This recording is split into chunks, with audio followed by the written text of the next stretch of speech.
Okay, all right, reactions of carbonyl compounds. Okay, now the carbonyl compounds are usually electrophiles, okay, that sometimes get attracted or they attract nucleophiles. Okay, the electrophiles that attract nucleophiles. Okay, when we say attract nucleophiles, they are more like relatively electron deficient, not very rich in electrons, and they attract centers that like this, something like this that are electron rich. So this is a nucleophile. So this is an electron-rich substance that will attract an electron-deficient center, such as the carbonyl compounds. So, but basically, what we say is that they undergo nucleophilic addition. So, if they should undergo reactions, undergo nucleophilic addition, it will get clearer when I enter the reaction. So, this is I said will get clearer when I start the reactions. Now, carbonyl compounds are usually of two types. Okay, they're usually of two types. So, the first one is actually the ketones. So this is the ketones or the alkanone, and this one is the aldehyde or the alkanal. So these are the two types of carbonyl compounds. So very fast. Now, what are the reactions they undergo? Quickly, what are the reactions they undergo? First, I'll start with oxidation.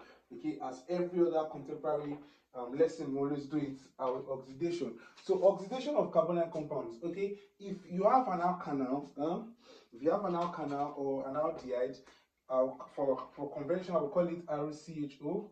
RCHO. If I oxidize this guy in the presence of chromic acid, okay, presence of chromic acid, which could be K2CrO2O7 in H2SO4. In H2SO4, I'm going to get something. So I'm going to get, it's going to get oxidized to carboxylic acid, as simple as that. So aldehyde gets oxidized to carboxylic acid. Now, if I should take ketones and oxidize them, this is a ketone, okay? If I should take ketone and oxidize with an oxidizing agent such as this, it could be KMNO4, it could be KMNO4 in H2SO4, okay? If I oxidize ketones in reagents such as this, now ketones will not get oxidized except I use stronger oxidizing agents, and these stronger oxidizing agents are going to actually these stronger oxidizing agents are actually going to break the bond. So ketones don't get oxidized except in presence of stronger oxidizing agents that will break the bond, clip the bond, and produce carboxylic acid and other set of compounds. So, but generally, using oxidizing agents, ketones cannot be oxidized. That's that for that. Using conventional oxidizing agents, ketones such as KMNO4, K2CrO2O7, chromic acid, sodium dichromate, ketones cannot be oxidized. Okay, that's for oxidation. Now, what about reduction? These guys can undergo reduction. These guys can undergo reduction. So, how do they undergo reduction? How do they undergo reduction? Now, how are they reduced? Now, ketones can be reduced. Ketones can be reduced using conventional reducing agents. Ketones and aldehyde, they are both reduced. Okay, so this is a ketone. I will use example in this case. I'll use conventional examples in this case. Okay, now this is a ketone. Sorry, pardon me, this is an aldehyde or an alkanal. So if I reduce using a non-selective reducing agent such as this, I'm going to get an alcohol. So ketones are reduced to give us primary alkanols. Okay, they are reduced to give us primary alkanols, more like adding hydrogens to these guys. Okay, that's what the reducing agent does. It adds hydrogen to the compound. So we have H, we have single bond OH, then there's an H added here. Okay, so this is an addition reaction. Actually, it's an addition reaction. So this is a primary alkanol. So they are reduced to primary alkanols. Now, on the other hand, ketones, on the other hand, are reduced to secondary alkanols. So if I should reduce ketone, they will be reduced to secondary alkanol, like something like this: OH, H, and RO. So, for instance, now, if an aldehyde is reduced, okay, let me use an example here.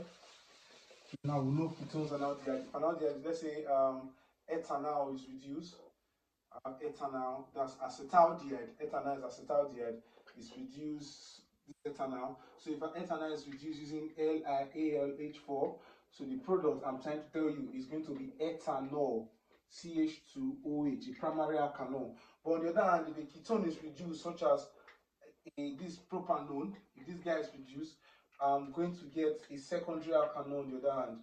So if this guy is reduced, so oxidizing agent produce hydrogen. That's the conventional function of the oxidizing agent.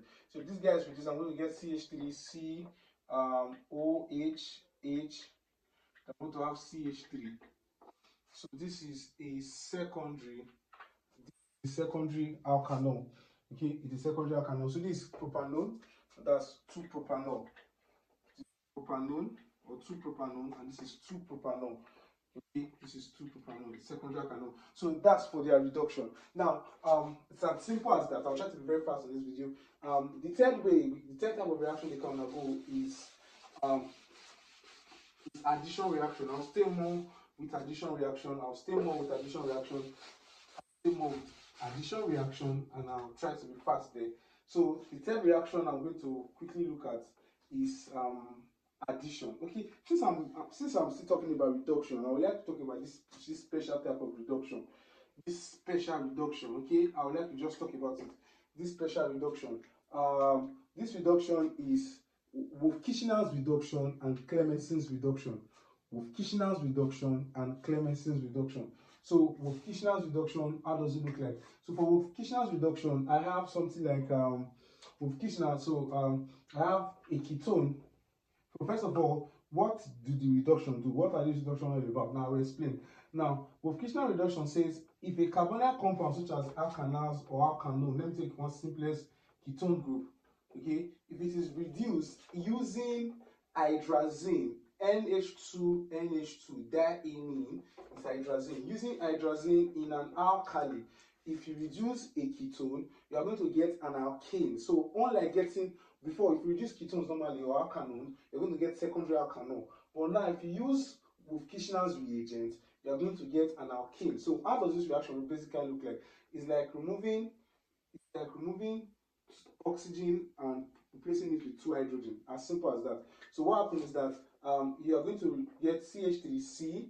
Now normally you add CH2. So what I was trying to say is that the oxygen goes away and you replace it with 2 hydrogen. So such that this was 2-propanol and this is propane. So this reduction is called Wolf-Kishner's reduction. This is Wolf-Kishner's reduction. So Wolf-Kishner's reduction of carbonyl compounds. Simple. Now the second type of reduction is Clemenson's reduction. Now what did Clemenson say? Now I'll make the ketones longer. Okay, I'll make the ketones longer this time, and I'm going to say I'm going to put this is a ketone. In case you see them like this is a ketone. So I'll open this up so that you get it. So this is CH3, this is CH2, this is CO. So this is CO, then another of this again, CH2, CH3. So this compound is this. So if this guy should react with, a reagent such as zinc amalgam. Zinc amalgam is a mixture of zinc and mercury in the presence of concentrated HCl. Zinc amalgam in the presence of concentrated HCl. So if you reduce carbonyl compounds using zinc amalgam in the presence of concentrated HCl, you are going to get an alkane too, but the reduction is different. So how does the reaction work? It's like removing the oxygen and replace it with 2 hydrogen. I've told you, same way of reduction. So what you're going to get is going to be, because this compound is this, so you're going to get is going to be CH3, CH2, CH2, CH2, CH3. So this is going to be your final product. And this compound is actually 1, 2, 3, 4, 5. This is pentanone, okay, or 3-pentanone. So 3-pentanone. What you're going to get here is going to be pentane. So, but this reduction using zinc amalgam and concentrated HCl is not Wolf-Kishner's reduction. Wolf-Kishner reagent can also do the same reaction. It can do the same reaction. But using zinc amalgam and HCl makes it Clemenson's reduction. First brought about by Clemenson's many years ago. Makes it Clemenson's reduction. So this is reduction of carbonyl compounds. So very, very simple. Now I'll do one last reaction. I'll wrap up this video. Just one last reaction. I'll wrap up this video because I don't make it very long. So I'll do it part 2. So okay. So the next type of reaction after cell reduction is addition. I was going to addition. Addition is very, very. Remember I said they undergo nucleophilic addition, but then themselves are electrophile, but they are poor electrophiles though. They're electrophiles. They are not very electron rich. Carbons are not electron rich because of the oxygen. Okay. Okay. Now they undergo nucleophilic addition. They get easily added, or nucleophiles get easily added to them. Okay. They attract nucleophile because of their electron deficiency, especially on the carbon. Okay. Now first we have something like this, arrow C, arrow C. Okay, addition reaction, fourth reaction, addition reaction. Okay, so addition reaction. So the first thing I have to do is I'll say addition of HCl. Addition of HCl. So I'm going to add hydrogen cyanide. So I'm adding hydrogen cyanide. So if I have an alkanol, irrespective, either alkanols or alkanal. So I'll try to use an alkanal to do this because I used alkanol in the previous reaction. So let me use an alkanal. So the previous reaction noted just now for alkanals can also do the same reaction. Clemenson's and wolfkishner reduction. They can also apply, will be applicable to alkanals. Okay. Now so we have something like this. This is an alkanal. Okay, double bond. Okay, double bond OH. This is an alkanal. Okay, now this alkanal wants to get added to HCl. Now it does not get added to HCl directly. It gets added to sodium. Gets added to sodium cyanide and HCl.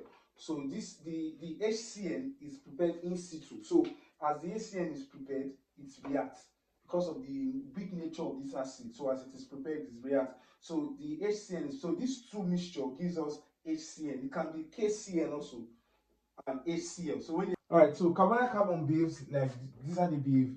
Okay, this is a carbonyl carbon. Now they behave similarly like this. Okay, they have what they call endotomeric effect. So these electrons are usually displaced like this. Okay, and this can give this back, and this can give this back, more like an equilibrium. Okay, the ability to change like this is called endotomeric effect, especially in solution. So so what happens is that now, because carbonyl carbons can behave like this, the H plus get attracted to the O, and the CN get attracted to the carbon. So what you have is going to be CH3, CH, O, O, the H, you have CN. So this becomes an ethanol cyanohydrin. So cyanohydrin has the cyano CN group and OH group. So yes, now for cyanohydrin can get easily oxidized. Cyanohydrin can get easily oxidized to, you can easily get oxidized in of acid to carboxylic acid. So cyanohydrin can easily get oxidized in presence of acid to carboxylic acid, mineral acid to carboxylic acid. So I will have something like this, an hydroxy carboxylic acid, which is lactic acid. So this is addition with HCl. Okay, let me do one more addition. I'm going to continue from addition in my next video, or let's stop here. So let's not make the video very, very long. So in the next video, I'm going to continue from addition reactions for carbonyl compounds. So I would like you to subscribe to this video and like if it was helpful to you. See you in the next video. I remain the analogous. Make sure you subscribe. If you don't subscribe to this channel, watch your back. Watch your back. I'm warning you, watch your back. Take care.